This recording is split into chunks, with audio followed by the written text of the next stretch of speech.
Hello, everyone. Mary Esther Miranda Gilbert here, nutritional physiologist, nutritional healing specialist, and botanical medicines researcher, writer, educator. So welcome back if you are already a subscriber. Today, I'd like to share with you some information that came into my email box a few days ago, and I've been wanting to share it with everyone here. So as you can see, I received an email from the Organic Consumers Association. I've been a member and subscriber to their website for years. And so today I'll be talking about their article by Dr. Vandana Shiva. She's a very famous earth ecology advocate. So she wrote an article back in March called The Corporate Push for Synthetic Foods, False Solutions that Endanger Our Health and Damage the Planet. So, we've been hearing how animal cells and stem cells can be grown in a laboratory environment so that we can eliminate slaughtering of animals.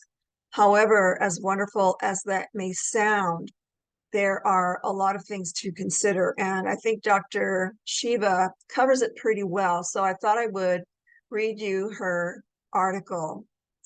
So she says that the fully artificial food is an increasingly popular trend focusing on developing a new line of synthetically produced ultra-processed food products by using recent advances in synthetic biology, artificial intelligence, and biotechnology. These new products seek to imitate and replace animal products, food additives, and expensive, rare, or socially conflictive ingredients like palm oil. Biotech companies and agribusiness giants are seeing the opportunity to move into this promising market of green consumption, so-called green consumption. And hence, these products are marketed to a new generation of environmentally conscious consumers who are growing critical of the grim realities of industrial food production. As a result, meatless burgers and sausages, as well as imitations of cheese, dairy products, seafood, and others, have begun to flood the market, being found anywhere from fast food chains to local grocery stores. Although these products market themselves as eco-friendly, healthy, and sustainable, they are no such thing, as they do little to truly address the root problems of industrial agriculture and its environment and health consequences. All right, so I continue reading on here. So it takes you to the Navdanya International website. And so Dr. Shiva's article is in this report here called The Corporate Push for Synthetic Foods.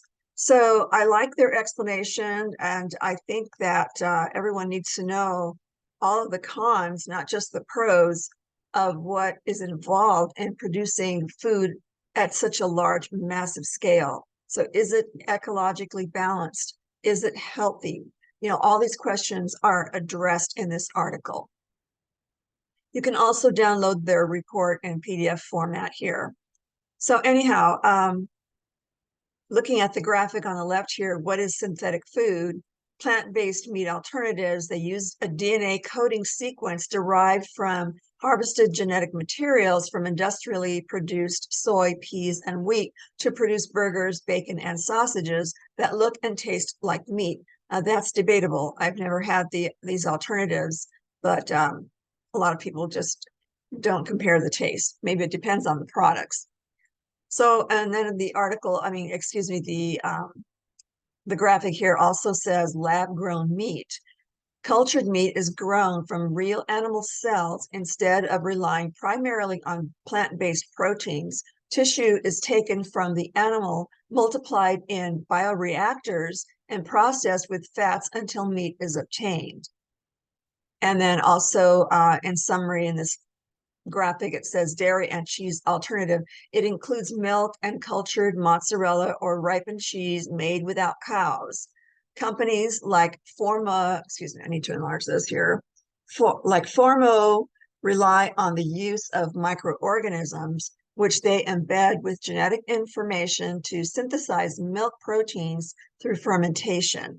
So that's just kind of a summary of what this article is about to talk about more in depth. So let's take a look at it.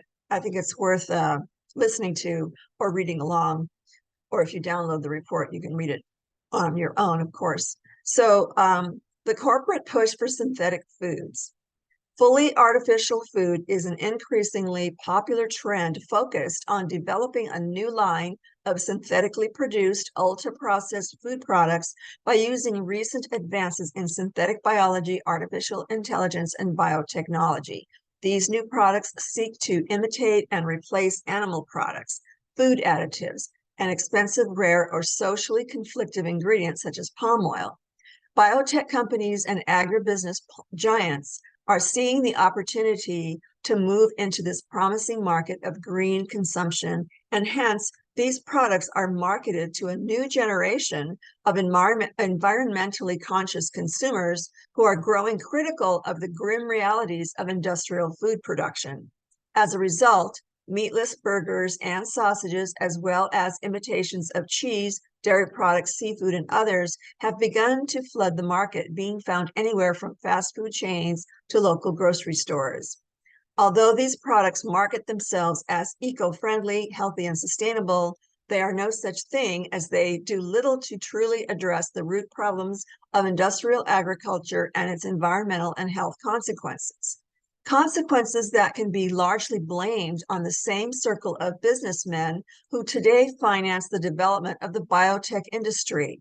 These products instead represent the next generation of ultra-processed junk foods that work to further entrench industrial agriculture models due to their direct dependence on globalized commodity chains, agrochemicals, GMOs, monocultures, and even conventional animal production.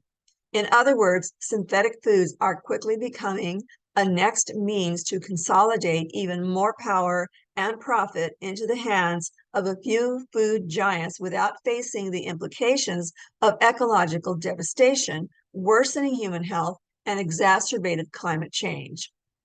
I know there are some debatable, points here. One of the key differences between conventional junk food products and these new synthetic foods is the use of new technological innovations, such as synthetic biology and genetic engineering. Synthetic biology is a new type of biotechnology which is now creating entirely new organisms and microorganisms through the genetic modification or engineering of an organism's internal genetic parts to reconfigure them in new ways. By implanting pieces of other organisms' DNA into microorganisms or reconfiguring internal genetic information, these new technologies trigger microorganisms, cells, or other forms of genetic material to ferment and reproduce in order to trigger them to create new, completely synthetic ingredients. The use of the word fermentation in synthetic biology hence creates a false analogy between traditional forms of natural microbial fermentation and these new, completely artificial biotechnologies. These new technologies are now being used by companies such as Beyond Meat, Motif Foodworks, Ginkgo Bioworks, which produce custom-built microbes, Bio Milk, lab-grown breast milk, Nature's Find, fungi-grown meat and dairy alternatives, and also Eat Just, egg substitutes made from plant proteins, and Perfect Day Food, lab-grown dairy products, or NotCo. Companies such as Beyond Meat and Impossible Foods use a DNA coding sequence derived from soybeans or peas to create a product that looks and tastes like real meat. Imitations of cheese and dairy products are also starting to pop up. For instance, companies like Formo are using synthetic biology to synthesize milk proteins through fermentation for mozzarella and ricotta cheeses without cows. Filler ingredients for these products also still rely heavily on the extensive processing of conventional, cultivated, and mostly genetically modified organism crops, or GMOs. For instance, the Impossible Burger is made almost entirely from industrially produced wheat, maize, soya, coconut, and potato. In addition to additional bioengineered ingredients, proteins, carbohydrates, and these conventional crops are chemically extracted, cooked, and then extruded through machines that blend and shape them into strands resembling short muscle fibers, allowing manufacturers to convincingly imitate a range of processed meat products. The next section is titled Cell Cultured Synthetic Meat and Dairy. Lab-grown or cultured meat and dairy products are now also being marketed as yet another alternative to animal products, with many companies investing in cell culturing or fermentation of foods made from real animal cells. In the case of cell-based meat, tissue is taken from a living cow and combined with extracted stem cells to grow into muscle fibers in the lab. Once enough, which is over 20,000 muscle fibers grown in the lab, have been obtained from this process, they are colored, minced, mixed with fats, and shaped into burgers. For instance, Upside Foods, previously known as Memphis Meats, produces meat through this method by using self-reproducing animal cells. The rationale is that such an approach would eliminate the need to breed and slaughter a huge amount of animals, thus ironing out many ethical and ecological concerns along the supply chain. While lab-grown meat is not yet available to the public, companies like Upside Foods are heavily investing in research and development in order to make their products economically affordable over the long term to compete with commercial meat options. The Canadian company Better Milk, for instance, is also investing heavily in the production of cow's milk using bovine mammary cells. Yet, whether upscaling lab-grown food will one day be economically viable remains very doubtful. An article from The Counter publication reflects on the limits of the transformative potential of this emerging technology, with particular attention to the many obstacles faced by cultured meat companies. Through a rigorous review of scientific data, the article demonstrates that cultivated meat gives a rise to a lot of inefficiencies and limitations in scalability, embodied by the need for intensive and sophisticated machinery, structural limitations on cell metabolisms and immunity to foreign contaminants, and a series of complex processes that all place a strict limit on the expansion of production. These factors contribute to a lack of cost competitiveness in comparison with the conventional meat products they wish to replace, as cultured meat production would amount to far less than conventional slaughterhouses, especially when cell culturing facilities at the scale needed have previously never been made viable. Who is behind the surge of fake food and who benefits? Over the last couple of years, and following the relentless emergence of new startups, the market for synthetic and plant-based alternatives has been rapidly expanding, with financial backing skyrocketing in 2020. The Good Food Institute, a lobby advocate group for the adoption of animal product alternatives, reports that in the United States, the plant-based market has already grown from $4.9 billion in 2018 to $7 billion in 2020, which represents an overall increase of 43% in dollar sales over the last 2 years. Similarly, the plant-based meat market is also booming, having reached a value of $1.4 billion and registered a growth of 72% by 2020. Beyond Meat has been one of the hottest stocks in 2019. The plant-based meat company's shares grew a whopping 859% during its first 3 months. The synthetic biology industry is also right behind. It has reached a value of $12 billion in the last decade and is expected to double by 2025 and to reach $85 billion in 2030. Companies specializing in this field have also grown sixfold in the last 10 years. Clearly, it is agribusiness that stands to profit from this lucrative and quickly expanding market. Therefore, it should not come as a surprise that a lot of meat industry giants like Tyson Foods, JBS, Cargill, Nestle, and Maple Leaf Foods are investing in this blossoming market. Moreover, high-profile big tech investors such as Microsoft founder Bill Gates and Amazon founder Jeff Bezos have also joined in by providing substantial financial backup to startups and biotechnology companies pursuing innovations in the sector.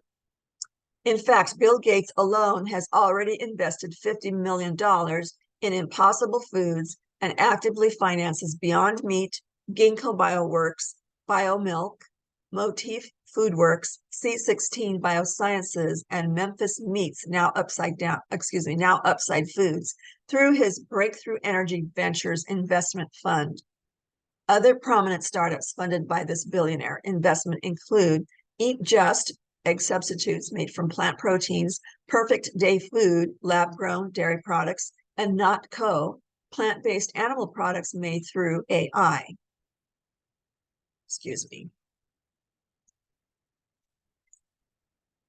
To name a few.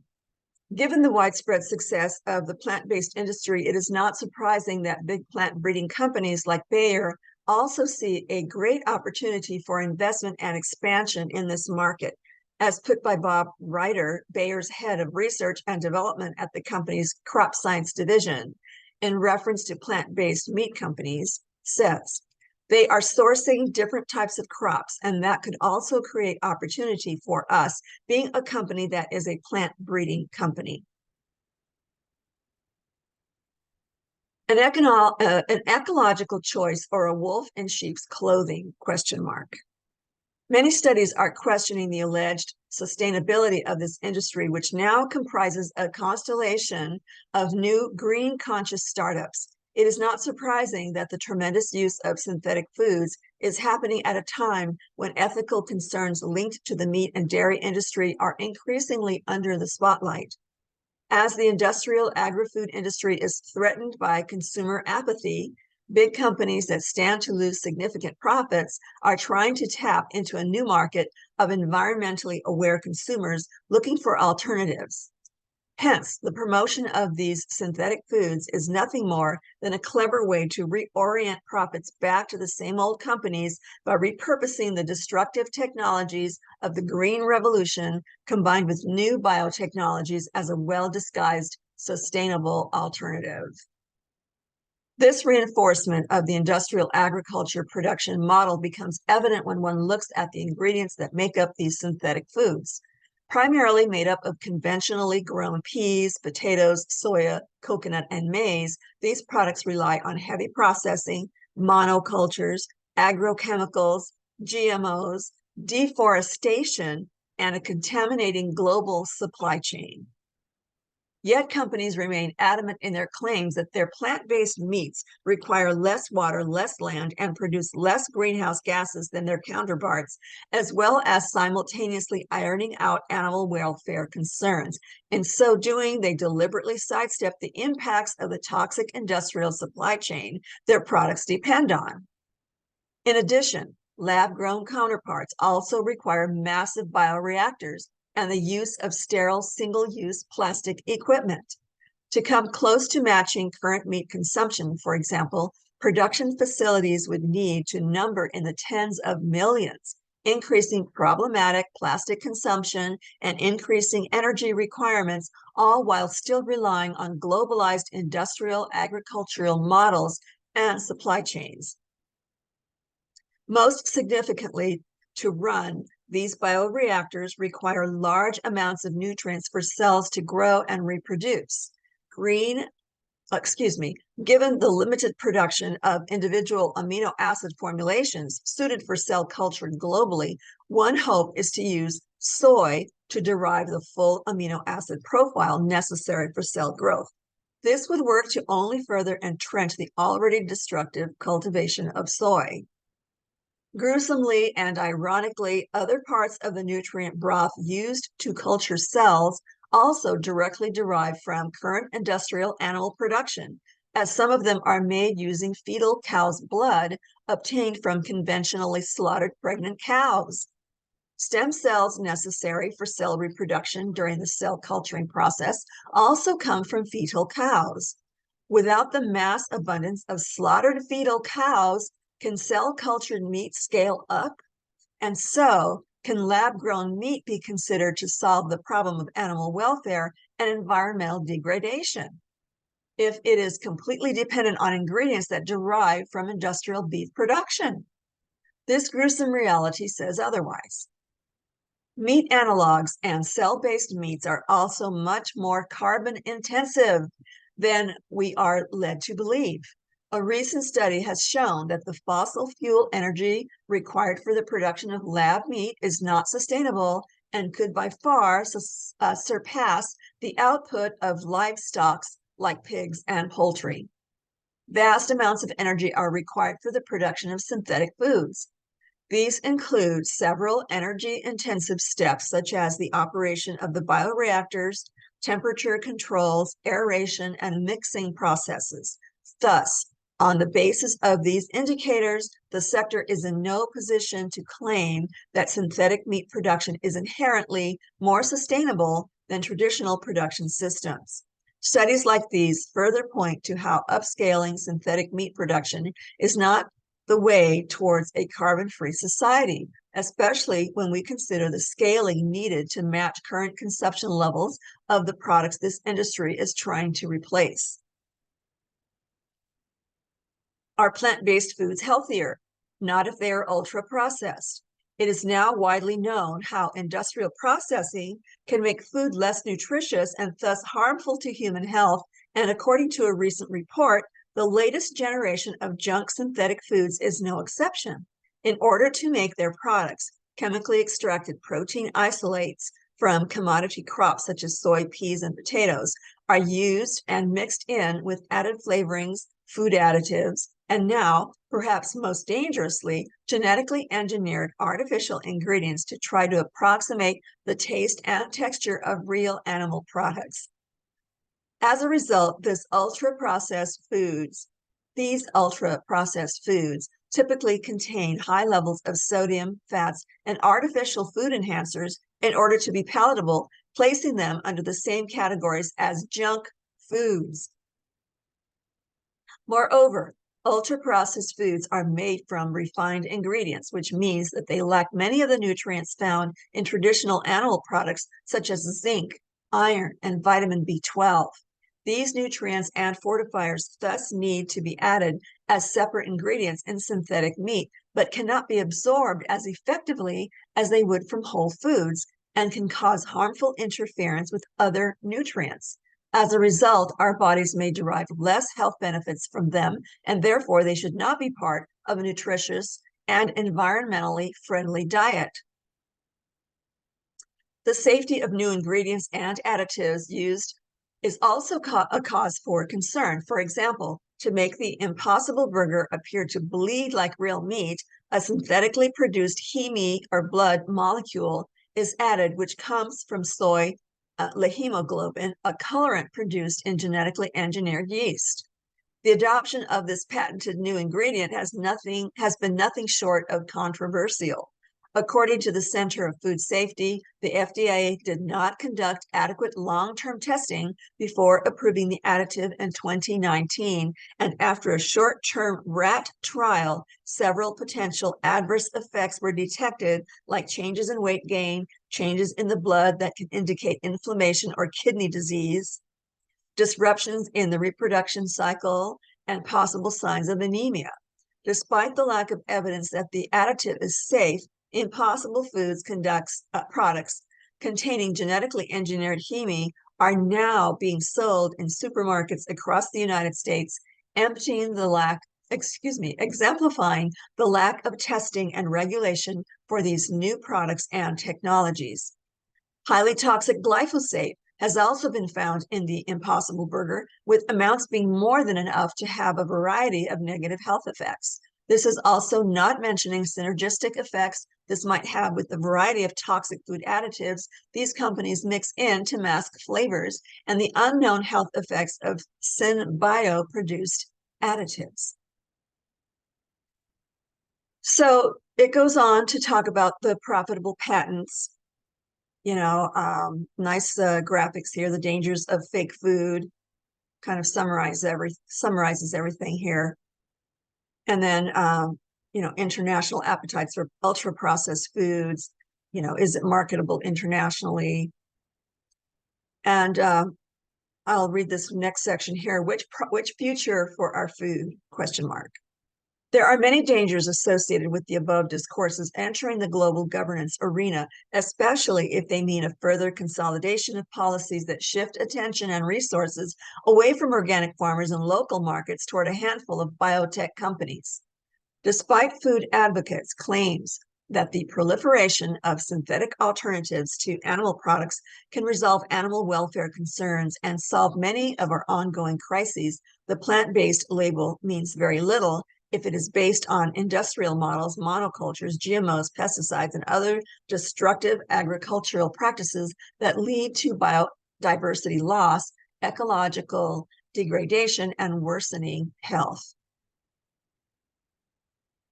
Synthetic food is thus nothing more than a fake solution that aims to replace products without challenging the power structures that underlie the corporate agricultural model. Moreover, it completely ignores the solutions offered by the growing regenerative agriculture movement and completely disregards the role of small producers and food communities in shaping our food systems. This mindset explains why we will soon see Beyond Meat burgers and McDonald's plant-based menus when we should instead focus on the necessity for real regenerative agriculture and systemic change to protect nature and people's health, and I might add, all living things. What we need is real food is the next section here. So, of course, Dr. Shiva just dismantles, all of the arguments for artificially grown cells and all of the processes required that are actually damaging to the health and environment. All right, so anyhow, I just wanted to read to you some of the more, poignant parts of this article, but I will post the link so that you can take a look at it more if you'd like. So I'd like to introduce to you the school that I'm building, and I believe I have this, there it is. Okay, so this is what the True Health Mastery Institute of Holistic Personal Health Management will be looking like. I am currently building the school online, putting together the courses, and setting up the subscription membership that I will be offering very soon. So none of this is published yet, but it will be in the next few weeks, I think, So it's a learning curve. I'm learning the LearnDesk, venue. So there are a lot of behind the scenes, at the dashboard in putting together a school like this. So I'm moving it right along. I'm making progress and learning to put together the school using this software. But as soon as this is completed, I will announce the memberships. And if you go to my website, it'll describe the different perks, that member subscribers will have. So let's see, True Health Mastery membership right here. True Health Mastery. Okay, so I'm hopefully it will be ready, before the end of summer 2023 this year. And so if you want to read up on the kinds of advantages a person can have if they are a subscriber member, and also a little bit of a introductory video here. If you'd like to just put in your name and email address and tell me to notify you when the school is ready, I would be happy to do that. So you would just fill in your information there and hit the submit button. And also, I encourage people to please share and subscribe to my YouTube channel, because when you hit the like button, as you know, as many of you YouTubers know, or any other online, place where we can talk and provide videos like Rumble. I'm also on Rumble, by the way. But yeah, it's important for us to spread the word of optimal health vibrancy to the masses. We humans desperately need to be in a higher vibrational frequency in true optimal health vibrancy.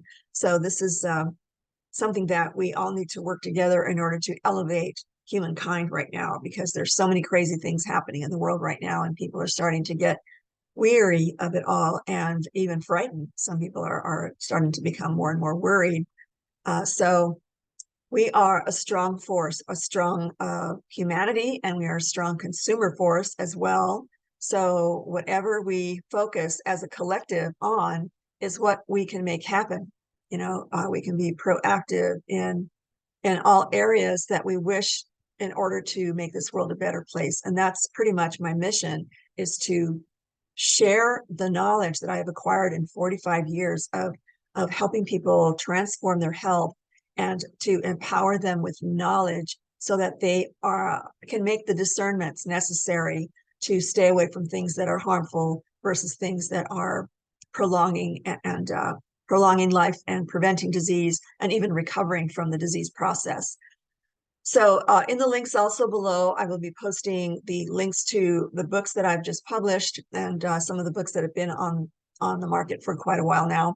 But the more books that I put together for you, the more I hope you will be interested in going through them and just learning what it takes to be optimally healthy and disease-free. So let's together build a healthier humanity. And yeah, please just like, share, subscribe, and you can send comments, but I need to evaluate the comments before I publish them, because there's a lot of not nice people out there that really like to make trouble in some people's comment section. So I always just look at the comments before I publish them. So anyway, I do encourage comments, however. All right, so thank you so much for being here, and I hope you enjoyed this article, and I will see you and talk to you soon. Thank you so much. Bye-bye now.